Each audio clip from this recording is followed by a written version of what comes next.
Hello and welcome back to Concert Critiques in Cars with Emily. So this concert was a pretty great one. I was really excited. Definitely a throwback band that I had never seen before and was super looking forward to it.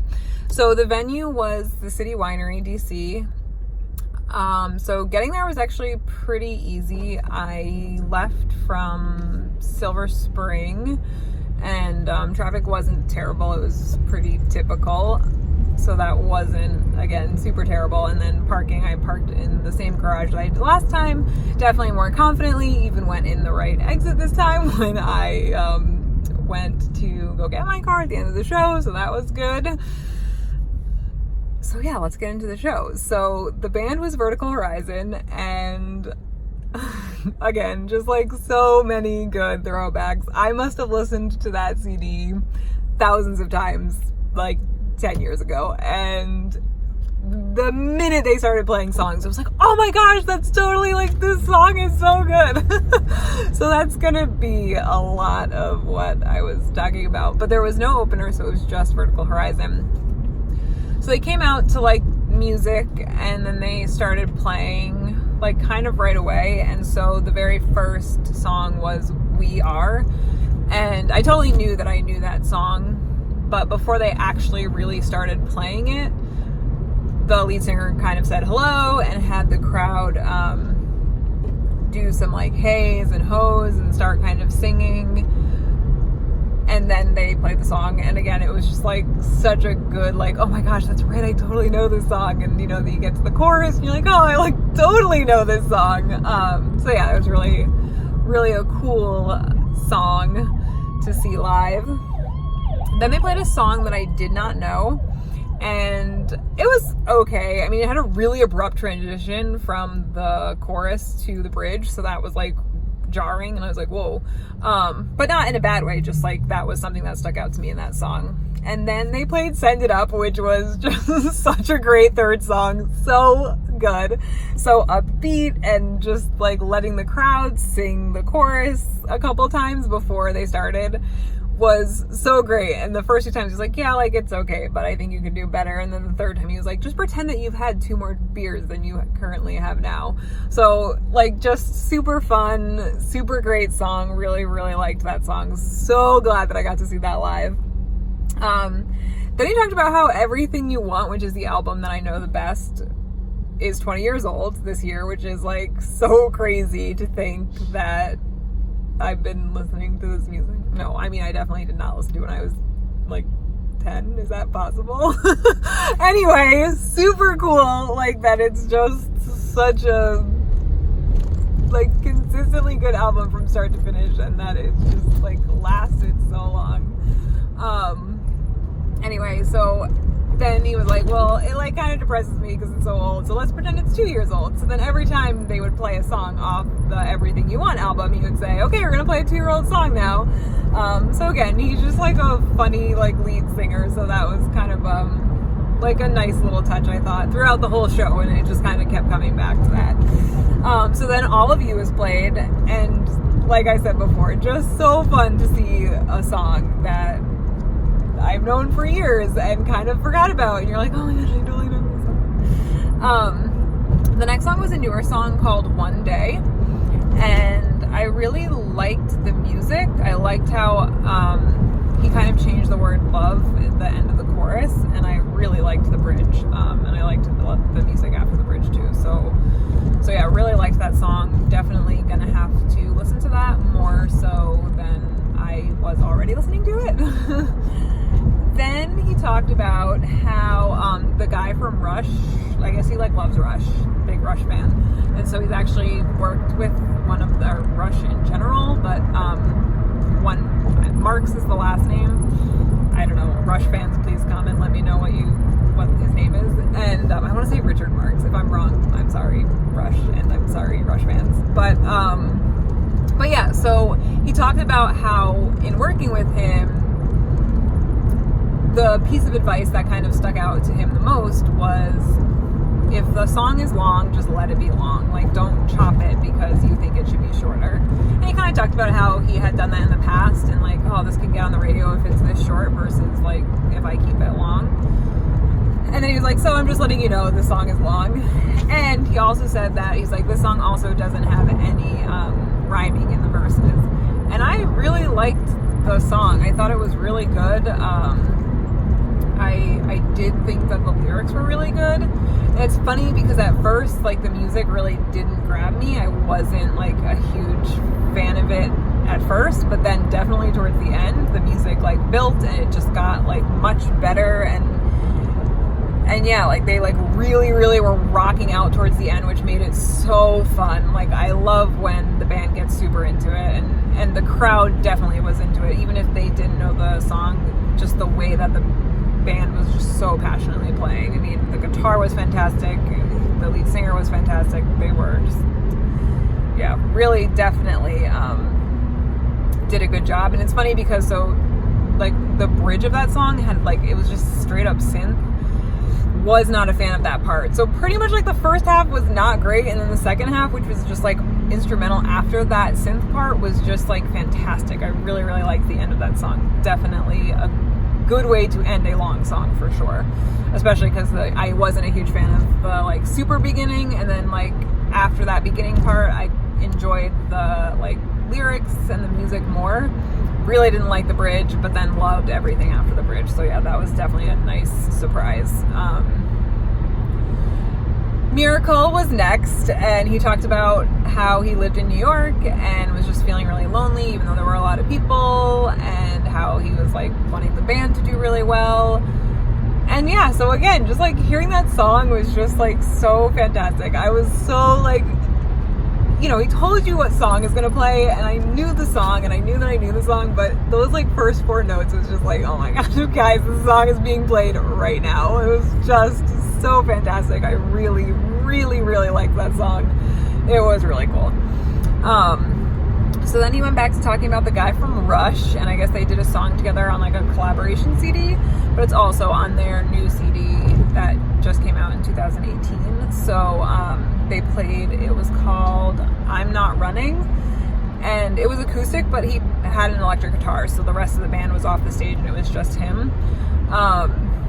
And yeah, so I really liked the lyrics. The lyrics to that song were really fantastic. I definitely now feel like I need to go back and listen to that song again with the full band on the CD, but the lyrics were really good. And I also am curious now to know like how much was like written by him and how much Rush influenced that song. But I really liked the lyrics. I thought it was really great. So then he like randomly was like, does anyone have any requests? And so people were shouting things, and a couple of people shouted one song, and he was like, no, I can't do that acoustically.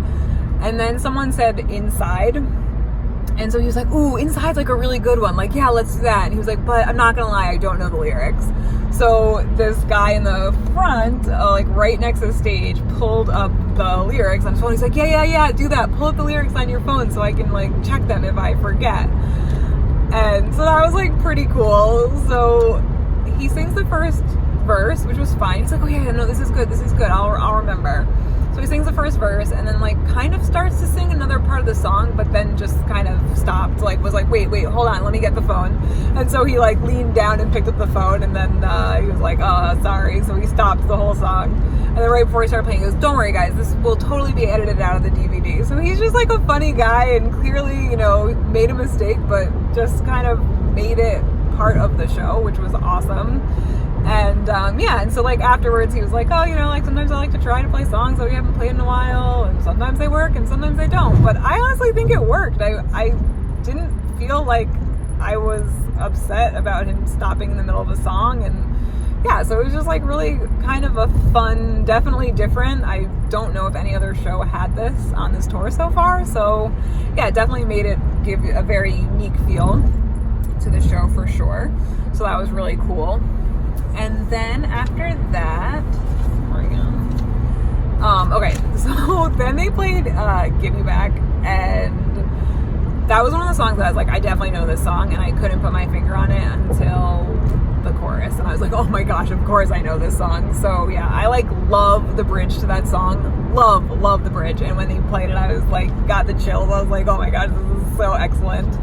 And then I really loved, they extended the and had a different guitar part for the bridge. So I really love that. And then after the bridge, so you get this completely different guitar part for the bridge and this extended bridge. But then during the third verse, totally stops the music to sing the last line of the third verse that goes into the chorus. And I was just, such a good choice. Such a great choice for that song. Really, really liked that. Then they played a song called I'm Still Here, and I kind of know that song. I thought I knew it when I heard the chorus, but then I was like, wait a minute, I really don't recognize the verses at all. I mean, it was good. Not complaining. And again, this was a song that they really rocked out to, so even though I didn't know it towards the end, I was like, who cares? This is awesome. Like, they're, like really entertaining right now. So that was definitely really cool. After that, he talked about how the next song was going to be very different and take on like a Depeche Mode feel. And I don't really know Depeche Mode, so I mean, I didn't notice any similarities personally, but I'm sure they were there because it was very different sounding, but I really liked the song. And yeah, so I thought that was a good song. And I'm pretty sure towards the end he was doing like a guitar solo, which was good. And I want to say he mixed in like, these are a few of my favorite things from The Sound of Music. Pretty sure that was in there. If you were there and you noticed that too, please comment and let me know that I'm not a crazy person, because I'm pretty sure that happened, which was awesome. It was just such a subtle, he didn't say anything, didn't make it known, and just kind of like slipped it in there. I'm pretty sure that was in there. So again, if you were there and you noticed that, please confirm. So yeah, that was a pretty cool touch. And then it definitely made me listen to like, wait, have I been missing other songs that were secretly in this guitar solo? So that was kind of a cool thing. I really appreciated that he really made me want to pay attention during a guitar solo. Not that sometimes like guitar solos make me like think about things and I lose the actual, am I paying attention to what's happening in the actual solo? So I love that I was like invested in trying to be like, wait a minute, now I feel like I really need to listen and not just kind of like get into my own head, which I love. I love that guitar solos take me to another place and that they allow me to think for a second and I can just kind of like let the music take over. So I actually like when that happens, but it is also fun to actually listen to the guitar solo too. So that was really great. So I really liked that. And again, I could be totally off, but I really don't think that I am. So please, someone comment and confirm. And then, so then it was like super awesome. They played my favorite song of theirs, which is Best I Ever Had / Gray Sky Morning. Oh my gosh. So first off, super fangirling, like the whole song. Was so excited about that song. So pumped that I actually got to see it live. Like, what a treat. But the things that they did to that song made it just so fantastic. So they had really subtle changes to the last verse, which I thought were so good. Like, just such an on-point change, and it really did make such a difference. And then they definitely changed the ending, the guitar ending, or the ending via the guitar, so the guitar was different at the end.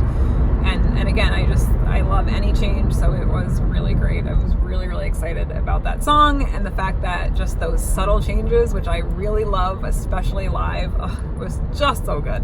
So great. Then they played I'm Gonna Save You, which is the first song off their newer album. And I'm not gonna lie, when I've listened to it digitally, I've not been the biggest fan, but I haven't necessarily disliked it. I just am like, I mean, it's okay. But boy, let me tell you, seeing it live really changed my opinion. So now I'm definitely interested to go back and listen to it because I really liked that song live. It was upbeat, definitely like a cool song to listen to. So yeah, so I really liked that song, and I thought that was definitely a cool thing because now I will go back and listen to it and hopefully have this like, oh yeah, that is different when it's live, and that makes me like it more when it's digital. So I was definitely excited that song had a bit of a change in a great way when it was live. Then I'm so glad he did this. He asked everyone to stand, and I'm like really glad because I was sad that I had to be sitting for Gray Sky Morning. I really like that song and was like, would have been jumping out of my mind like up and down, but I was sitting in a seat, so that was not happening. But then they like have the crowd do some like oohs and like high versus low, and it kind of didn't sound like any song that I recognized, but obviously it's towards the end of the show, so I kind of am knowing what's coming. But then they played You're God. Just so good. So fantastic. They basically let the crowd finish the song. They let us sing the second chorus, the third verse, and the third chorus. But then they also finish the song themselves, which I totally appreciate, right? I love that I get to sing, but then I also love that you actually end and sing the song as well.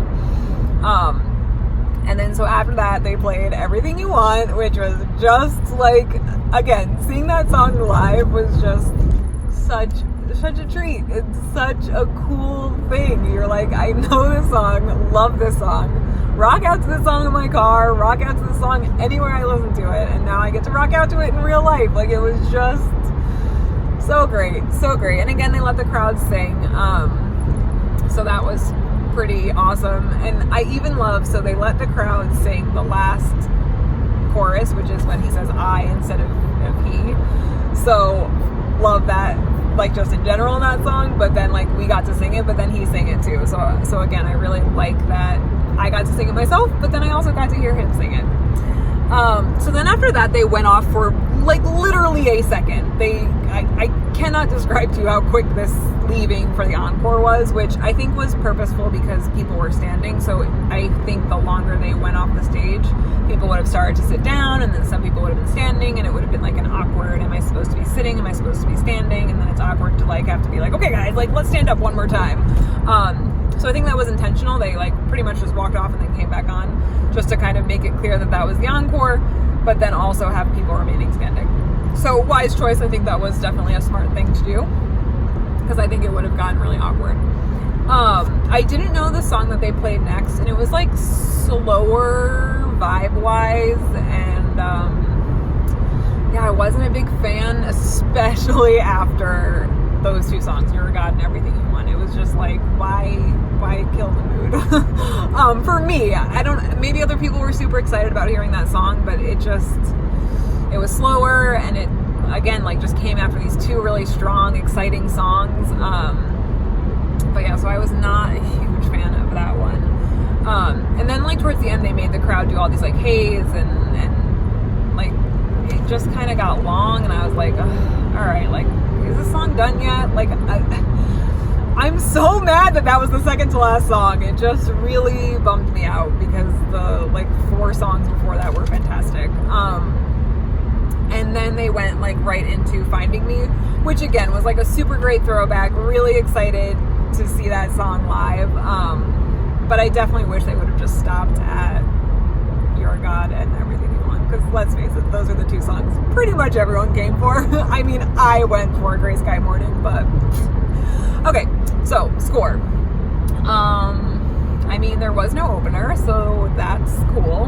They did play for a really long time. They played for like 2 hours and 5 minutes, which is like crazy. I mean, for an extended period of time, and the lead singer often was playing the guitar while he was singing, but the second he was no longer needed to be at the mic, he was pretty much moving around the stage the whole time, and the guitarist was really fantastic. And like the guitarist and bassist would switch places, so there was definitely movement on the stage, which I totally appreciated. And especially between the guitarist and the lead singer, like they were definitely rocking out at some points, so it definitely was an entertaining, grabbing show. Didn't really love the second song. There was definitely that lull for me in the middle, I want to say right after Miracle maybe, or right before Miracle. And then that second to last song was just, oh man, it really was like a mood killer. I think though, but then just like seeing those songs, right, that you just, well, I've been listening to for so long, and just like not having, I've been listening to their stuff on YouTube, but not having actually like listened to their stuff in like probably 8 years, and just knowing it immediately when they start playing it, and then just like totally enjoying it and loving it. I mean, that is like a huge deal. And also getting to see 3 like major songs that like have defined my life. I mean, Gray Sky Morning, definitely a song that like I have moments to, Everything You Want is just like a classic. So it's really hard to like balance the not so great with just like the above and beyond amazingness of just 3-4 songs in that show. I guess I'm gonna have to give this one a 9 point.